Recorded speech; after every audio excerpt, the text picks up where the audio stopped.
woman, because about in 1997, that's the year she died, she left $1.5 million to the fund of St. Paul's that we operate things on. And it's always a good idea. If you have a bunch of money, you don't really know what to do with it. We do. And many of the ministries that you see happening at St. Paul's happen because people like Tippy McMichael and some others have made it possible. The choir has been invited to go perform one whole week of evensong in England in another year or two. So that's another place where if you have some cash just laying around, talk to Jack Cleghorn. Our speaker tonight is David Jolliffe. It's fascinating what happened. David decided as his retirement celebration he was going to get in shape and do this pilgrimage. We started talking about it, and I'm getting phone calls from all over Northwest Arkansas. Well, what is this program on the calendar? We went, and we. So a bunch of you went. After David, and that's wonderful. After David is through telling about his experience, Father Evan, our new rector, you get to meet the new rector if you're not a member of this church, and he gets to meet you. He will lead. Stand up, let us know who you are there. Da-da-da.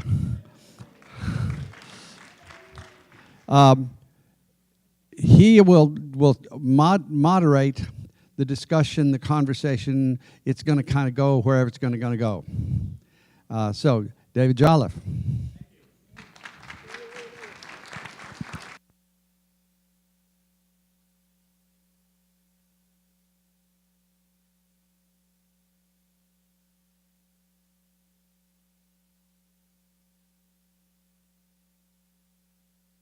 There we go. After 42 years of teaching, I can't tell you the number of times that the teacher in the next classroom came over and said, "Can you keep it down a little bit?"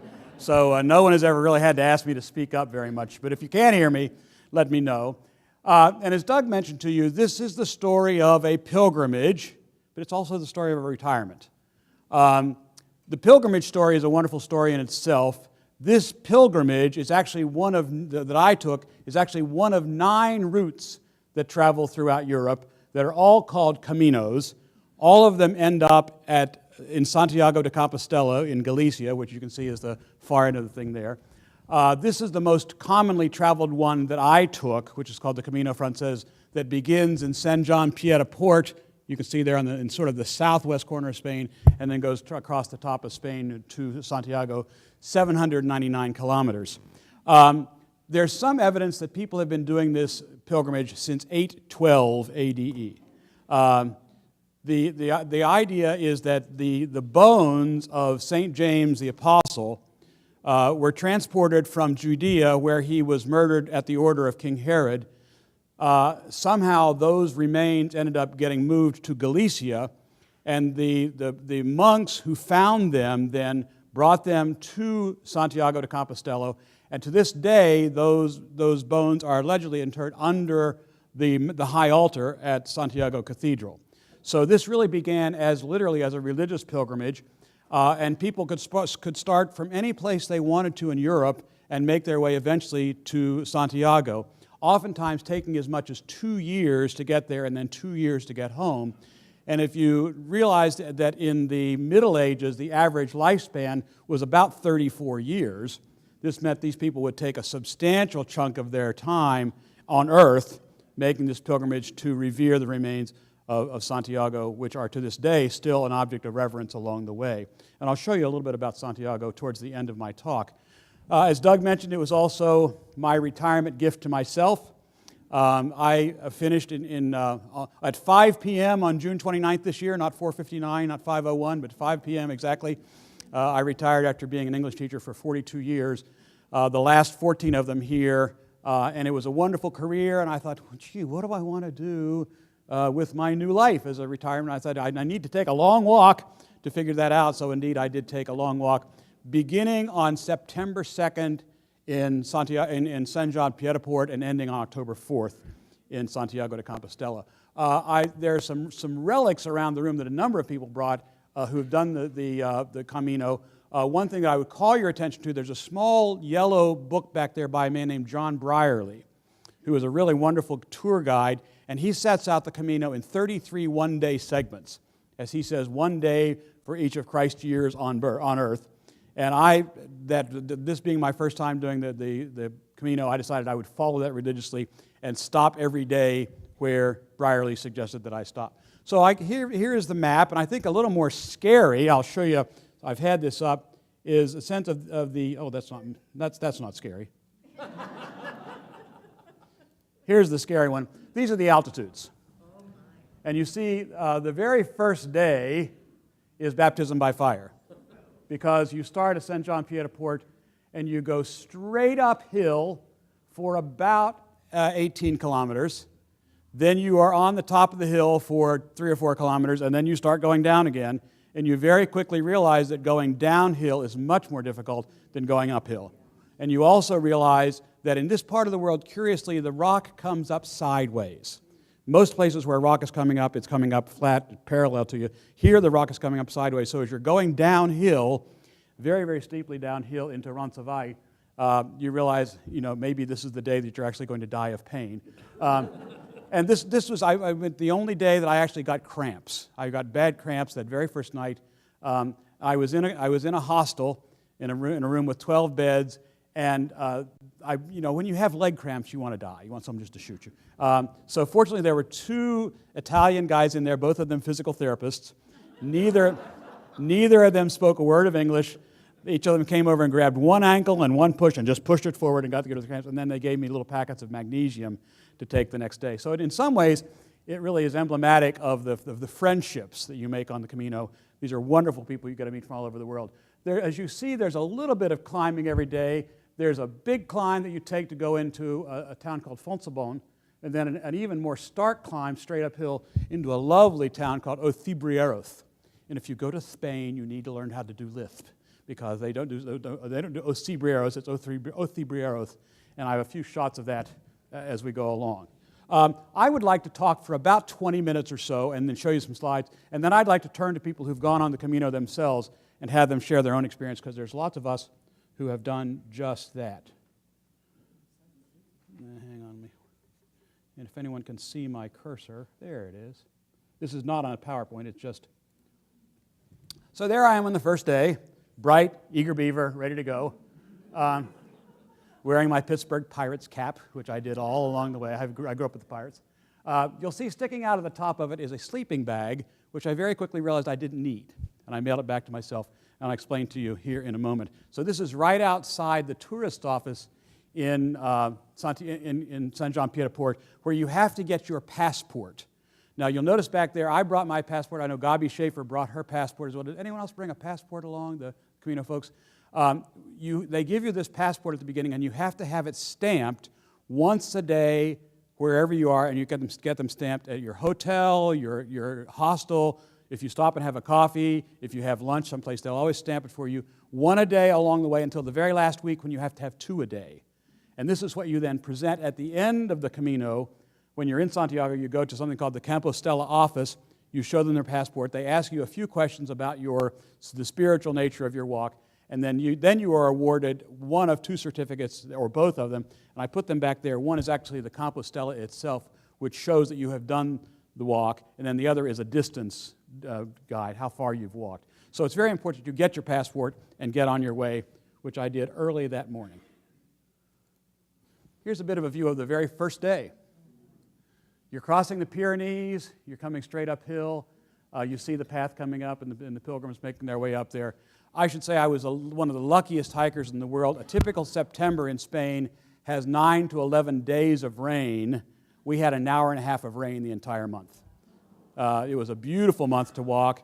It got very hot, but fortunately I didn't have to get out my poncho, but just for those couple of times along the way.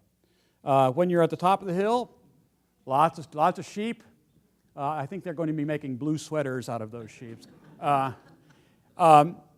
One really lovely thing about encountering all the livestock on the way is you're still in a part of the world where they bell the livestock. There's always a bell on the sheep and the horses and the cattle. So you're walking along and you've got this lovely accompaniment of the ding, ding, ding. So it kind of adds to the meditative nature of the walk along the way. Most people stay in places that you call them hostels. The Spanish name is albergue. In French, it's auberge. And this is one thing that makes the hike very inexpensive. At this auberge, which is in Rabanal, a little bit farther along, you could get a bed there for €5 a night. And it is you're in a dormitory room with 12 people, 12 beds or so. There are baths that they're private baths. You don't have a private bath, but you can lock the door and take your shower. It used to be that these albergues would actually serve an evening meal. That has become not so much the case anymore, but there's usually a number of small restaurants in the town, and each of those restaurants serves what they call the pilgrim's meal. And the pilgrim's meal is very lovely. It starts with a first course, generally a very nice salad. One of their specialties there is white asparagus. So you always get really lovely white asparagus on top of your salad. They make a delicious soup called caldo gallega, which I made last week, and my wife will attest is delicious. You can also get your first course. It could be a pasta dish. Many people want to carb up. Your second course then is beef or pork or chicken or fish or vegetarian. And then, of course, the Spaniards love their desserts. You always get a dessert at the end. And then your choice of beverages are wine or beer or water. And you pass through 3 lovely wine regions. And if you want to have wine, they don't bring you a glass of wine. They bring you a bottle of wine, put it on the table, say, here's your wine. Take as much as you'd like. So they're very generous people. They have lots of wine to share there. But this is a pretty typical look of an albergue along the way. I should admit, I fess up, I did not stay in albergues after the first 3 nights. I realized 3 things. 1, everybody snores. 2, there are bed bugs. 3, there are bed bugs who snore. And so I did, the only technology I brought along was my cell phone, so I got on the cell phone and booked really lovely little rooms in small hotels. I discovered a great many other pilgrims did the same thing. It was very nice. I got up every morning at 5:45, had some breakfast, was on the road by 6:30 because I wanted to be where I was going by 1 o'clock in the afternoon before it got real hot. So it was really nice to get to these small towns and say, okay, I'm here, I've got my room, I can go take a shower, I can rinse out my hiking clothes and put on my clean clothes for the day. So, but these are indeed, I'd say, the major place where most people choose to stay. Here's what the inside of one looks like. It is a dormitory room where there are snoring bed bugs. By the way, you cannot reserve an albergue. You just have to show up. And if you show up in a town and there's no one there, there's room, then you keep going and look till you find one. Here's a rather common sight along the way. The path goes through many towns with lovely rivers. This is a little town called Zubiri. And the albergue there is on the left. If there's a cold water river, the pilgrims, the first thing they do is they take off their shoes, they get their feet in the water, because after walking, a typical day is 15 miles. So after walking for 15 miles, you certainly want to get your feet wet and into the cold at that point. But you see, again, what a lovely month it was there during my time. Another view from up in the Pyrenees. Just I'm always amazed what beautiful pictures cell phones take. It's an amazing bit of technology. And all along the way, the little towns put out what they call coffee bars, cafes. It's rare that you have to go any more than 2 hours, 2.5 or 3 hours before you find one of these. And typically, when you get started early in the morning, as I did, you can generally find coffee at 6:30 in the morning. Sometimes you can't. So sometimes you have to walk a couple of hours to find coffee. But this is a typical spot. The pilgrims show up there. They take off their shoes. There's a creek right down here by the windows. And they get their feet wet, and then they get their coffee in there. And it's a chance to sort of compare notes. How are you doing so far? Early in the going, this was day 3. It's also a chance to say, how are your blisters? And I would warn any of you that if you're planning to do this, the most important thing is break in your shoes before you go. The most hideous blisters I ever saw came from people who got brand new hiking shoes, showed up, put them on the very first day, and started walking in them. And it's just an invitation to blisters along the way. So lots of blister surgery, but that's the way to avoid it along the way. You go through 3 wine regions, and the second one is the Rioja region. And you're coming into a little town called Najera, and that's the entry into Rioja. So on the top of the mountain, they have this super life-size bowl, letting you know you're in Rioja. And every bottle of Rioja wine you have from that point on has the bull on it. So I couldn't resist the bull with sunrise there. This is about 7 o'clock, about 7:30 in the morning. Typical view along the Camino, early in the Camino. You're walking through field after field after field of either grape vineyards or olive groves. And the farmers who have the grape vineyards are the most generous people in the world. They generally have their baskets of grapes sitting out by their car. They're ready to load in. And frequently they don't speak English, but you take a look at them and they say, and you're welcome just to go grab a handful of grapes and have the grapes along the way. And they're delicious grapes, both red and white. So this is a very good view of one of those fields all along the way. And indeed, one of the features of Rioja is this winery that has a wine fountain. Free wine fountain. Get out your wineskin, fill it up. So there's some folks carrying up. Here's actually a better shot of it next. There it is. And this lets you know what an abundance of wine they have there. But you see, to drink without abusing it, there's little rules over there. So you're very cool. If you got a wineskin, fill it up, take it along. I did not have a wineskin, and I thought it would 7:30 in the morning might be a little too early to get started on wine. But I did see lots of people filling up along the way. But here's a typical afternoon snack. This actually was taken outside Burgos Cathedral. A glass of red wine, a plate of olives. Hard to go wrong. The olives were probably just in the field that morning. And then another dish that I got to be very fond of. The farther you go into Spain, the closer you get to the ocean in Galicia. And the delicacy you see there is pulpo. This is octopus. And this is octopus that has been in the ocean that morning. They pull the octopus out, they boil it, they chop it up, they put a little garlic on it and grill it and serve it to you just with a plate of that and a glass of wine and toothpicks. And no, it does not. It tastes like octopus. It is, you know, I've always been a big fan of octopus, but it's delicious, so I do indeed highly recommend it. It's a lovely dish along the way. By the way, this restaurant did not have a sign outside. You had to know where it was. And the person in my hotel says, go down, it's called Café Louis. So go down to Café Louis and you'll get the best octopus in town. If you have to ask, you don't know where it is. You go through a whole bunch of very small towns along the way. Spain has been very good at keeping the Camino alive to support the economy of rural Spain. The same thing is happening in rural Spain as is happening in rural every place. That is, the kids are graduating from high school, and they're leaving, and they're not coming back, and the population is just dwindling. So Spain sees the Camino as a way to keep these small towns alive. So most of the towns you go through are towns of, 40 to 50 and maybe up to 200 or so.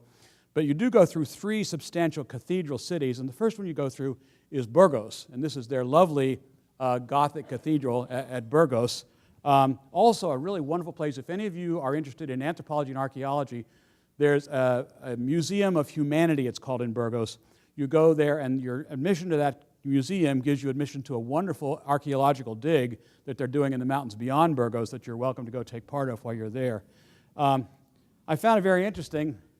You never see Mary pregnant, You know that there was an Immaculate Conception and that she did indeed give birth. But here in Burgos Cathedral is a statue of a clearly with child Mary.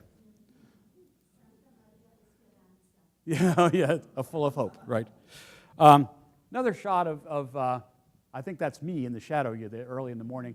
But I wanted to show you the signpost up there. People wonder, how do you know where you're going? And it's a very, very well signposted walk. The markers that they use to signpost it, one is the St. James shell, which a number of people are wearing. Lloyd, stand up and show them your shell there. Lloyd and Carol went and did this, and if that's the emblem of St. James. That emblem came about allegedly when St. James's body was taken from the sea and brought to the cathedral in the 9th century. He was allegedly covered with seashells. So this then becomes the thing. It's also an indication among ancient travelers that they made it to the end because they were actually able to go to the seashore in Galicia and get the seashell and take it back.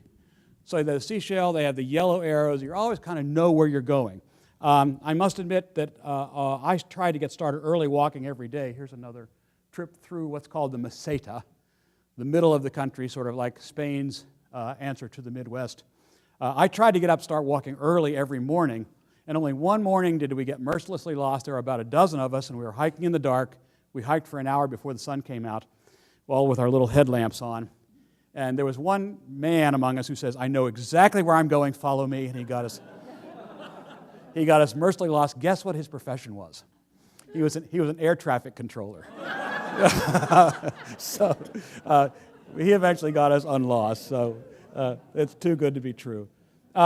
You go through a number of very lovely villages that have old medieval bridges. That bridge, I would imagine, is someplace around 800 years old. And this is in a little town called Hôpital de Obregon. And this is their version of the Little John story from Robin Hood, where someone would stand on the bridge. You can't cross the bridge till you get past this. So this is kind of legendary there. Fortunately, there's no one there waiting to throw you off if you don't get past.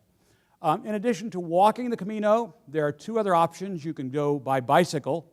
And if you bicycle the Camino, you have to show evidence that you've done at least the last 200 kilometers. If you're walking the Camino, you have to only show evidence you've done the last 100 kilometers before you can get your Compostela. But to bike it, you have to show you've done the last 200. Or similarly, to go by horseback, you have to show evidence that you've done the last 200 kilometers at least. But this was in the middle of the Camino, and I saw these young men frequently along the way. Those horses went on the same paths that the humans did. So those are powerful horses going up and down the mountains, and beautiful horses as well. You go through many villages where there's farmers markets going on.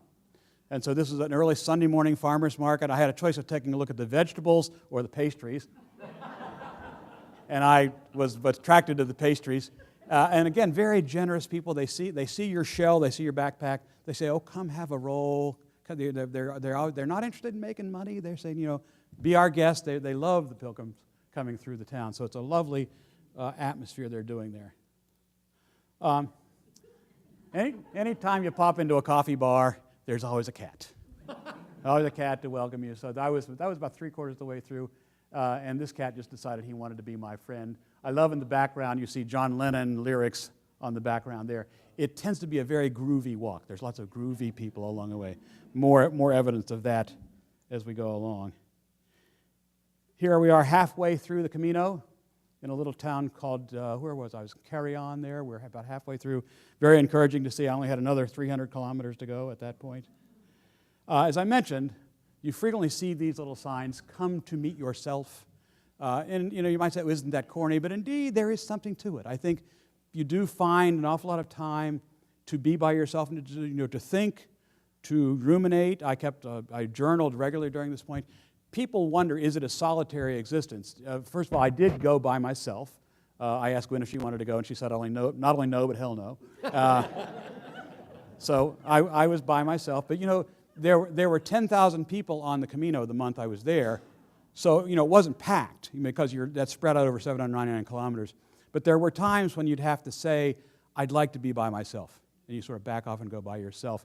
So the Camino is a very forgiving experience. If people say it's your Camino, you make it how you want to be. So if I wanted to just be by myself, I could. So I did. I came to meet myself. And I love this. Along the way, you find these little stands. Do you remember this one? It's called the key to the essence is the presence. You got to be there. You just got to be there. And they're serving like honey and herbal medicine along the side over here. They've got fruit and drinks and things like that. So it's really lovely people welcoming you to that part of Spain. This is an interesting little site. Whatever you want to give them. This is called the Cruz de Fierro. It's about halfway through it. And though that hill you see those people on was built up by people putting little rocks on there. If you had a care, a concern, a prayer, something you read, you wrote it on that rock, and you left it on that rock and went on your way. So that started out as flat ground, and that's where it's gone over the years. Many people do camp out there by the Cruz de Fierro and have healing ceremonies. I met a number of people, actually met 2 people who were walking with the ashes of a loved one to spread their ashes, which is, if you've seen The Way, the movie with Martin Sheen, exactly what he did. So people use this as a real opportunity to remember problems, concerns. So it's actually a very spiritual place along the way. One of great reverence I discovered not only to the Camino, to the hikers, but to the people who live near there. This was part of the Roman Empire, so you see lots of beautiful Romanesque architecture along the way. It's now just a freestanding gate. I think once upon a time this was a gate that went back into someone's grand palace of sorts, but you tend to just see the ruins left along, but occasionally you see really beautifully preserved ones, as this case. Here is another cathedral town you come to. This is Astorga, and I wanted to show you this because this is not the cathedral, this is the bishop's palace. Many of you are probably familiar with the architect Gaudi, who designed the Sagrada Familia that's still being built in Barcelona. This was the bishop's palace that Gaudi built for the cathedral there. And even though this was done in the 1930s, it has this interesting, fascinating Disneyland look about it. Here is the inside of it with beautiful stained glass along the way. The cathedral is not nearly as interesting as that. And then the other cathedral town you go through is Lyon. And people always say that Saint-Chapelle in Paris is the most beautiful stained glass in the world. It is. Coming in close second is Lyon. It's a beautiful place. I've got to tell you just a little story about this. I admit only to my best friends, so you're now all my best friends. My favorite musical instrument in the world is the pipe organ. I love a beautiful pipe organ. And I knew from being an organ aficionado that Lyon Cathedral several years ago, not too long ago, had a brand new organ installed where organists come from all over the world to concertize and record. So I did the tour of the cathedral. The organ was back here, and I went to the person, the guy there, and says, "Any chance anyone's going to play that organ anytime soon?" He said, "Oh, there's a recital tonight." So at 9 o'clock that night, I heard a recital on that organ by this wonderful 90-year-old French organist named Jean Leclou. And so I got a chance to hear this beautiful thing. And of course, the 3 words you want to say when you hear a good organ, turn it up. So he cranked it out. So that's Lyon. Here I am with another saint that is important, Saint Roch, R-O-C-H, patron saint of dogs. And a lot of people do hike with their dogs. So I said I couldn't resist hiking with my dog as well. No, I didn't. Here we are in the second mountain range. This is from the top of the mountain in Othibreros. And those are not the Pyrenees you see there. Those are called the Pino de Europe Mountains. And so it's a beautiful thing. You get to the top. Othibreros maybe has 50 people grand total in it, but you get a beautiful view from the top of that hill. So you're getting near the end of the Camino, and you have the other splash of beautiful stuff. Every town you go through has at least one, sometimes 2, sometimes 3 Roman Catholic churches. And they are kept alive by the people, by their donations, by the diocese, by the state. The state supports them. But at the end of every day, the Roman Catholic churches will have what they call a pilgrim's mass. And the priest will say the mass in Spanish.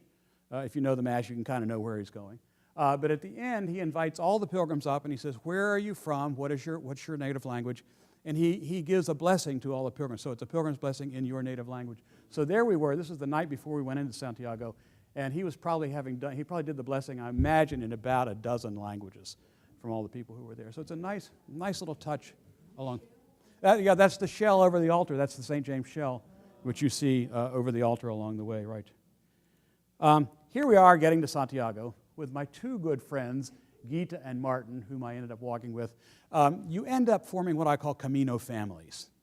If you go by yourself, you find people who are willing to say, "Come have dinner together." And these 2 just turned out to be wonderful friends. They're from Copenhagen. She is a hairdresser. He's a carpenter. And they walked the entire Camino with me along the long way. So we were getting to Santiago together. And you can see, hallelujah, we're almost there. Here's another bit of a Camino family.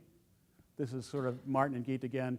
But just to go around the table, Denmark, Ireland, Jolliffe, South Africa, Denmark, Ireland, California, Baja California, along the way. So these are people that we just ended up being friends and becoming really good companions along the Pilgrim Way. These are my South African friends, so I've just got to tell you about this. I met these early along the way. When you get up and start walking early in the morning, you want to find someone who knows where he's going. So one morning, unlike the air traffic controller, I got behind this trio, and the guy in the middle was leading the way. I was trying to keep up with him. I couldn't keep up with him. I got to know them. This is Terry on the left, the son-in-law, Robin, the daughter. He's not married to Robin, but he's married to Robin's sister. And that's Colin, the dad in the middle. He's 89 years old. Yes. Yes, and he every morning got up and put on his backpack and walked. By the way, there is a service you can use that will transport your backpack for you. It's called Jacko-Trans. I didn't do that. I put on my backpack every morning, as did Colin. And it's interesting, he lives in assisted living, and Terry and Robin would go visit, and they'd be talking about it. He kept asking questions, and finally they said, "Dad, do you want to go?" He said, "Sure." So he went along and did the entire 799 kilometers. Here's the happiest place in the world, which is this is outside the Camino, outside the cathedral in Santiago. This is the plaza where everyone gathers when you're done. There's another view of it. This is an interesting bit. Here we are. This is a small chapel in Santiago. And here you have the three wise men. You have Mary and the infant Jesus, and you have Joseph. And you wonder, who's the other guy? And they think he's probably the sculptor, thereby making this the very first selfie ever taken. So this is a selfie along the way here. But there I am. Hallelujah. Hallelujah, I made it. And I really can't tell you what a burst of joy it is when you get to Santiago. In my case, I've been walking 33 days. Now, there's another little trip. Tell me your names again. Yes. Yes. These two did the extra walk on. You can walk about another 2 days beyond, and you go to a town called Finisterre, which the Romans thought was the end of the world, Finisterre. That it is actually where the Camino ends. At that point, I took a bus out to Finisterre. But you can keep going a little bit farther, but I was pretty much done at that time, as were my shoes. I started training in these shoes on May 15th, and by the last couple of days, I could feel the rocks coming through the bottom of my shoes, and I said, I'm not going to bring these shoes back. So these shoes are now recycled someplace in Santiago. But it was a 33-day walk, over 38 days. I met wonderful people from all over the world. I thought wonderfully deep thoughts. As I told Charles and Ann Rye, it's amazing the number of hymns you sing as you walk along and find things to keep you company. I said all along that this was probably the only time in my life I've ever done it, but I might do it again. I'm sort of thinking about now doing the Camino that's in Portugal that goes from Lisbon to Porto, Porto to Santiago. Again, there are 9 different Caminos, all worth their while. Let me stop there. I went a little farther than I want. And Evan, I think you're going to invite people who've been on the Camino to add their own.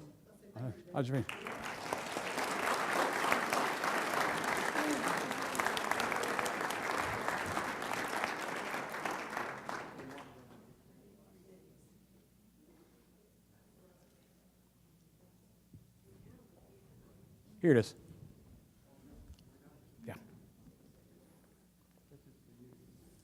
It's a joy to be here with you. I'm glad that you are here. What a delight. I've met many of you, but I haven't met all of you. As Doug said, I'm Evan Garner. This is my first Tippy lecture, and what a wonderful way to start. What a wonderful way to be a part of what this church and what Tippy's legacy means to the wider community. So I'm glad to be with you. First, before we take questions, how many of you have been on one of the routes? How many of you have walked the Camino? Look at this. Many of us. Look around. All right, if you did the same walk, the same route that David did, raise your hand. All right, and we have some others. Who did a different route? I know the Sharmans did. Yes, and okay. And Gabi's done a couple. All right, great. Well, I want to make sure that those who have been on the pilgrimage also have an opportunity to share a little bit of their journey, but if we let everybody just share their journey, then the rest of us wouldn't have questions. So why don't we invite anybody who would like to either offer a comment or a question to do so and see where the discussion leads us. Is that all right? Who has a question for David or a comment from your own trip? Thank you. I'd like to know what some of the people did for training before they went on this long hike. Let's start with David. David, tell us about your training. I'm eating a brownie as she says that. I went online and found a 15-week training regimen. If you just Google training regimen for the Camino, it's really interesting. Every Tuesday and Thursday you do 4 miles, but on the weekends you go long and you go high. So they might say on Tuesday, Thursday you've done your 4 miles. On Saturday you need to do 8 miles. On Sunday you need to do 12 miles with hills. So by the time you get to San John Piedmont, you're starting, you're pretty much ready to go. Unfortunately, this is a great part of the world to be doing hill work on. I strongly recommend Mount Kessler. The trails on Mount Kessler are a great place to train. And even Wilson Park, walking around Wilson Park gets you enough hill work that I thought, this satisfied. I would frequently park my car down at the temple on Sang and walk up that big hill on Sang and then around on the campus and then back down. So, yeah, it's a good training regimen. Did any of you who went on the pilgrimage feel like you had underprepared? Anybody feel like you underprepared? Yeah? Anybody feel like this wasn't as hard as I thought it was going to be? Yeah? Yeah? Okay. Thank you. Other questions or comments? So, thank you. Hold on a second, Lloyd. And as the microphone moves around, I'll remind you that we broadcast this on the internet, and a recording of this will be available. And so we might be able to hear Lloyd, but if he doesn't use the microphone, the recording won't pick it up. So thank you for being patient and waiting on the microphone. Yes? Well, Carol and I did it 18 months ago, and we celebrated our 50th wedding anniversary over there. And I was just thankful. That we were able to do it. We enjoyed it very much. We learned a lot about ourselves and the countryside. And one of the things that was really impressive to me is when we finished at Santiago, we got to go behind the altar and put our hand on the shoulder of St. James. And if you wanted to say a short prayer, you could. But that's kind of touching to me. But we really enjoyed it. Thank you. Let me follow up with either Carol or Lloyd. 50 years of marriage, and you go on the Camino. Did you you mentioned that you might have learned something new about each other in your relationship. Any short reflection on what that looked like? They're still married, which we're thankful for that, yes. But anything in particular, any insights that you would share about the nature of your relationship? Well, we've been pretty thankful that we have had a good marriage. We've got 2 good sons and 4 good grandsons. And I don't know, I guess that we were just kind of thankful that we never did go to bed at night mad. We've had some disagreements, but, carrying a grudge doesn't help you very much. And I don't know, we just kind of fell in love with each other again. Thank you. That's beautiful. Thank you. Myra. This is a really personal question. Is this on? I'm asking David, but any of the others of you, how are you different when you got back? Oh, good. What did it mean to you as far as any spiritual development or how you changed? I'm going to be political, so this is a brief political warning. I think I realized that "Make America Great Again" is the most selfish, blindered statement that anyone could possibly make. We have a wonderful country we live in, and we want it to be great in all sorts of ways, but we are a personhood of humanity. We are citizens of the world, and the world needs us to be citizens of the world, and the world needs us to recognize the importance of the second commandment, and that's, love your neighbor as yourself. So, I think that's one thing that really struck me. I can say safely and truthfully I fell in love with people I met. Not in any salacious way, but I felt a great deal of love. Part of it is, you're walking along in silence for hours, and suddenly, someone's beside you and you're walking in silence together. And you end up having these tremendously deep conversations with people whom you just met. But I think because of the physical part of it, you're on the same wavelength with them along the way. And you realize that these are wonderfully loving people that this gives you a real opportunity to be in love with. Does one or two other pilgrims want to help answer that question in another way? How are you different? How are you changed, deepened spiritually? Shannon? I'm just going to add to what, I'm Shannon Mitchell. I just want to add that when I came back, my first comment to people, and they asked what was different about it, or how did you change, or how did you experience the pilgrimage, and I said, it's as close to the kingdom of God as we read about in the Bible, but we don't ever get a glimpse. I mean, sometimes we have a glimpse of it, but it truly is that. And someone else I know who walked said it's like a garden of people, and that means there are all kinds of people, but it's an amazing community, and I don't think it's the most levelizing space you could ever be, maybe not ever, but it was that for me. And I really think it brought home to me that kingdom of God. The other thing I'll say, because I didn't walk the entire thing, the gospel reading that I disliked the most is the parable of the vineyard workers. The ones who come at the end of the day get paid the same as the ones who come at the beginning, work all day. I just did the last 200 kilometers or so, but I got paid the same as the people who walked all 500 miles. So it made that truth come to me too. Thank you. Maybe one other pilgrim willing to share with us how you were different afterward? Gabi? Doug? No, you. Pope Benedict is from the city where I am from, and he's an old pilgrim. And I've been on pilgrimages with my grandparents in those old German and Bavarian. And Pope Benedict said, a pilgrimage is a path of conversion, an interior preparation for renewal of the soul. And that rang very true to me. I could let go of some burdens that I had, like at the Cruz de Ferro. I brought a stone from home to put down in the old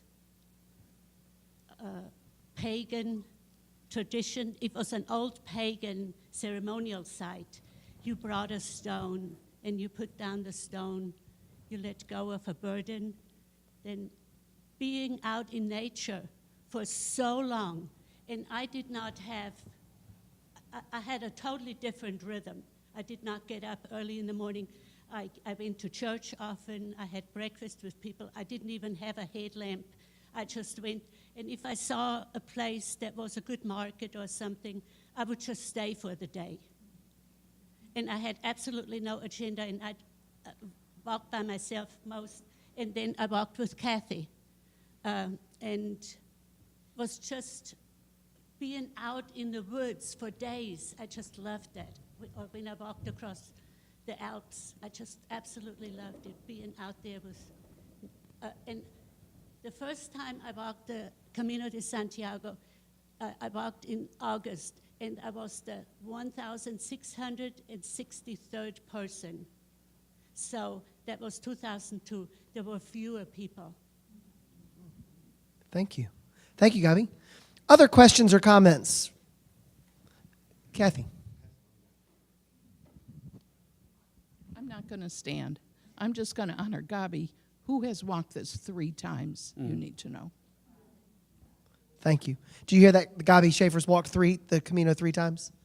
Yeah. And once from Prague. Yeah, thank you. Yes.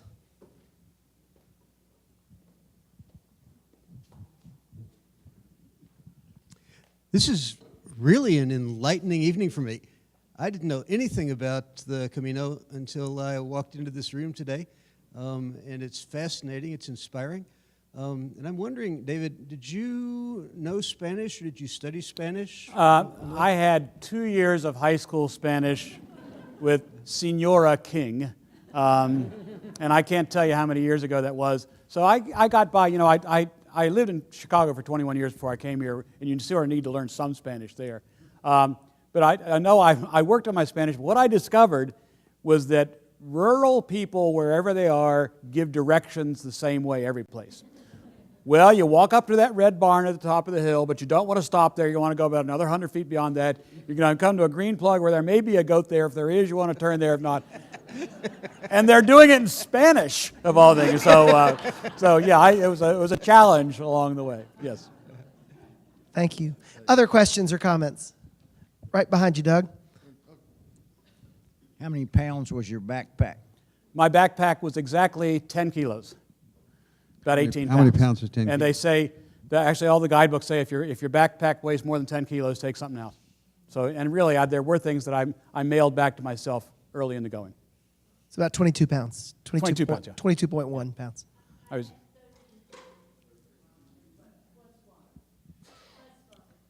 Joe. Is there something that you didn't take that you wish you would have taken? No. And you hinted at a sleeping bag story, but we didn't get it. I had a sleeping bag with me, thinking that if I were to stay in the hostels, you might want to have something between yourself and the sheets because of the bed bug problem. But when I quickly realized that I wasn't going to be staying in hostels, then I said, okay, that sleeping bag, which weighed, I think, 2 pounds, it was very lightweight, but I said I'd go ahead and mail that back because I'm just not going to need it at that point.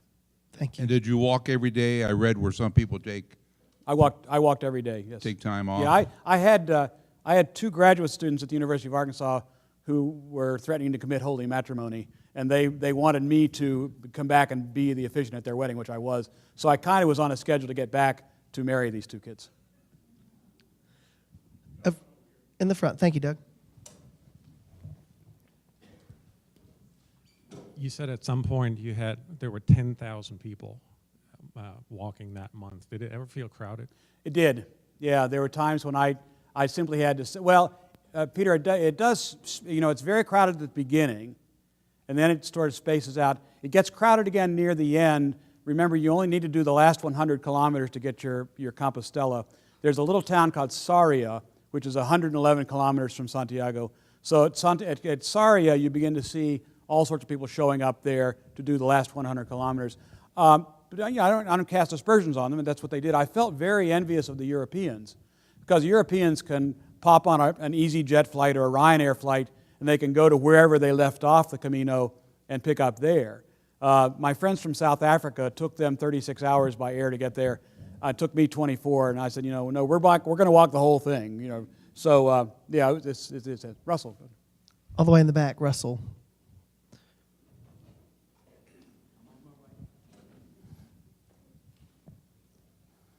Yeah, just to respond to that a little bit, Cheryl and I did the northern route, which is through the Basque Country, and it's much less popular route, so we hardly saw anyone on our pilgrimage until it connected to the Ruta Frances, which is in Arzua, which is the last 2 stages. So there are the other caminos, the other routes that you can do, have a very different feel to them. It's also a much harder route. The elevation change is much, much greater. We, like Shannon, also didn't do the whole thing. So we did several days, and we did take some days off. And there was a saying, like everyone has everyone takes their own Camino. So there's no judgment in terms of how you do it. But any of you who are sort of like 10,000 people, no, thank you. The northern route is a wonderful experience of solitude in your journey, which was really, really meaningful for us. Certainly. Did you want to add something? You don't know how much I hate microphones. Can I stay seated? Sure. Sure thing. So I really, so for those of you that don't know who I am, I'm Cheryl Sharman. I'm a retreat leader and spiritual director and an extreme introvert. I chose the Norte because it's such a contemplative route, and it's devoid of people, and you don't see people for hours and hours on end. And I like David, went feeling like I'm just going to do this once. I'm not going to catch the bug. I'm not going to do it repeatedly. But I really do want to go back, and I really feel like I have clients that are interested in this and have been asking about it, and so I would love to lead a group from St. Paul's. We would love to take people who are interested in the Norte, which is what we know, and it's more contemplative. So if that's something that excites you, then talk to us about it.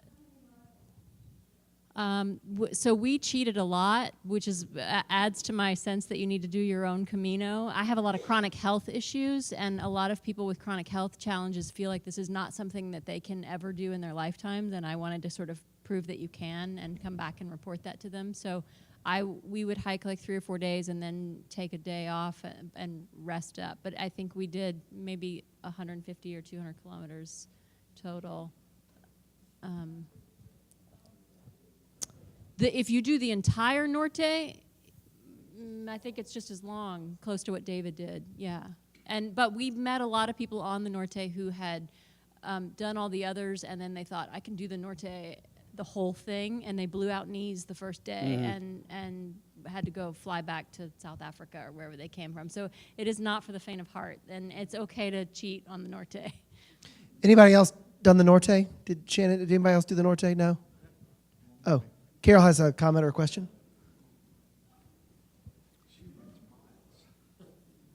This is a miler.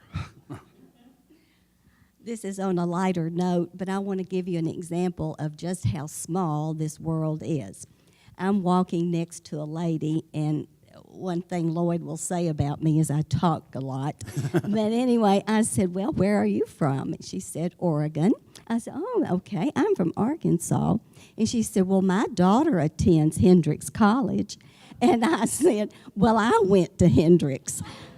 I mean, it's just amazing, how small this world is. Thank you. And we heard several comments, both in David's story and also others who talk about sort of the friendships that develop. And there's something about, I wonder if there's something about the nature of pilgrimage and sharing an arduous but substantial journey with strangers that gives you that gives you an openness to get to know someone intimately, even in a deep way, a complete stranger, to be talking about deep conversations. I appreciate what I've heard from you about that. Yeah. Other comments or questions, either comments from your journey or questions for those who have been on them? What else?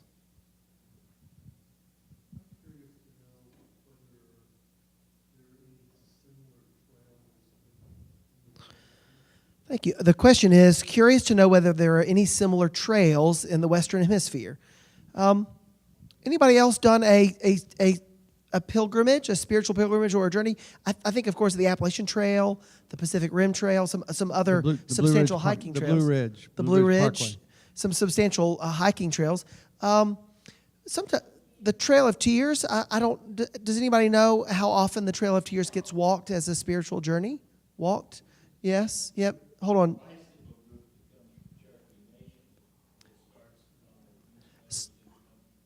So a bicycle group that will do that from Cherokee Nation, they come across. And Zan has a remembrance. I just wanted to make note there are pilgrimages in Mexico that the Native American people do, and there's some gringos that go on those, but mostly it is the Native people, but they're generally mountainous to mountainous places, but it varies by tribe, but that does exist.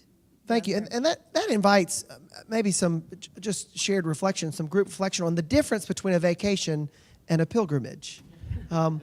Yes. Nick. David. Here I am.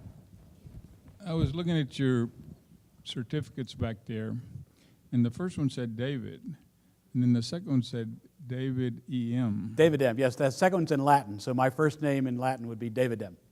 Ah. Yeah. So yeah, the other one, they just put your name on there. That's the distance one, but the actual Compostela is all in Latin, so your name would be in Latin. And how many kilos did you do total? 799. Yeah. Probably a little more because of that air traffic controller. I'm not sure you get credit for the I don't know. for the For getting wanderings. lost, you don't. Yeah, but there might not.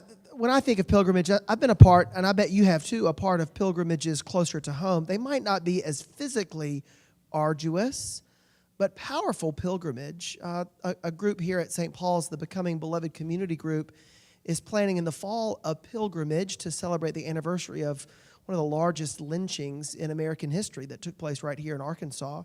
A chance to go and take that pilgrimage, probably a 2-night trip. It won't be walked, it will largely be driven, but an opportunity to not only experience the journey to that place, to be in that holy place, to share that, whether it's with others that you've left home with or others that you meet along the way, allowing yourself to be formed in that way.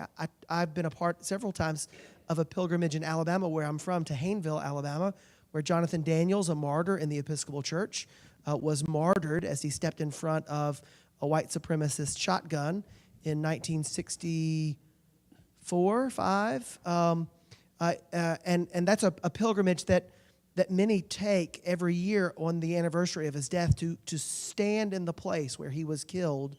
And it doesn't make there aren't 10,000 people, of course, that make that pilgrimage, but there are pilgrimages all around. And the ones that are historically formative are the ones that we share generation after generation. But that doesn't mean that your pilgrimage isn't formative as well.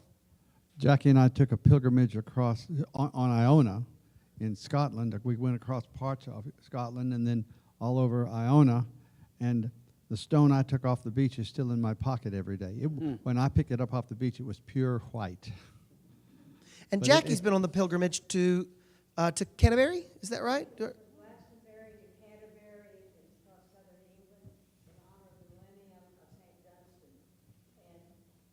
Would you take that microphone?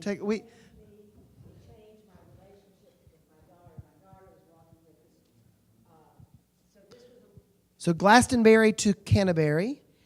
It's on. We would walk 10 to 14 miles a day. We had a camel, which was a van which would carry our luggage or carry someone like me when I got into too much of the thistles.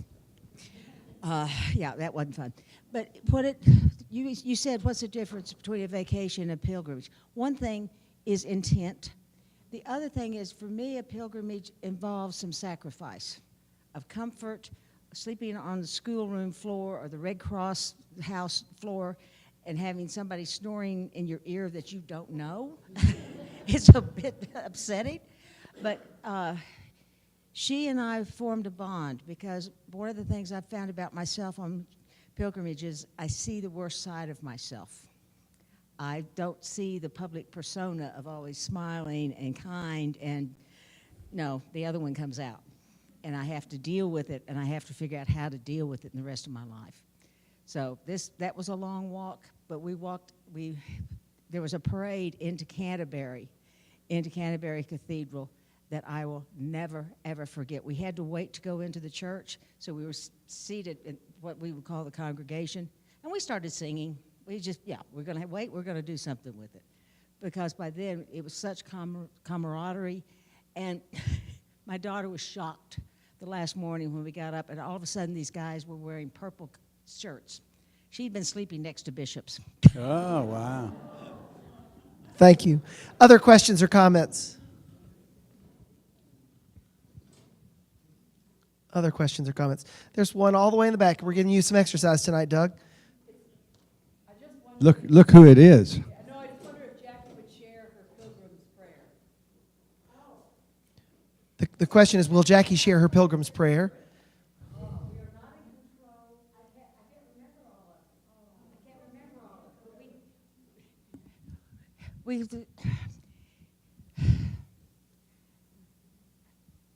It was part of it was we don't know where we're going, we don't know what we're going to encounter, but we walk the pilgrim's way, basically. So, no, Suzanne, sorry.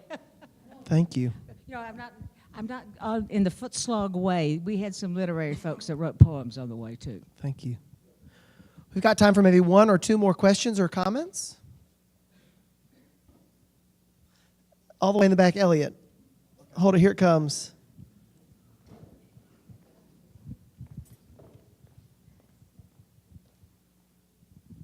A few years ago was the 150th anniversary of the Sand Creek Massacre.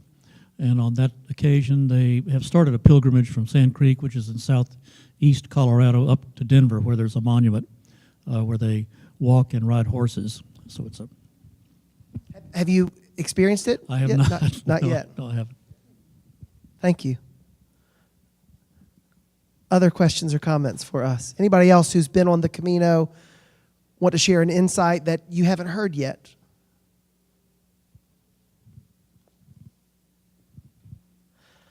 Well, lots of opportunity ahead of us, and in particular, Cheryl Sharman is interested in those who might be interested in the Camino, a contemplative journey. More fellowship, of course, with those who have been. Thank you all for being here, and let's say thank you to David, especially for his presentation tonight.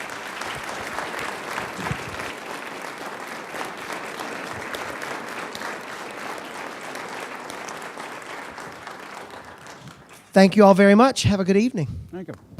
Cool. Well, that was fun.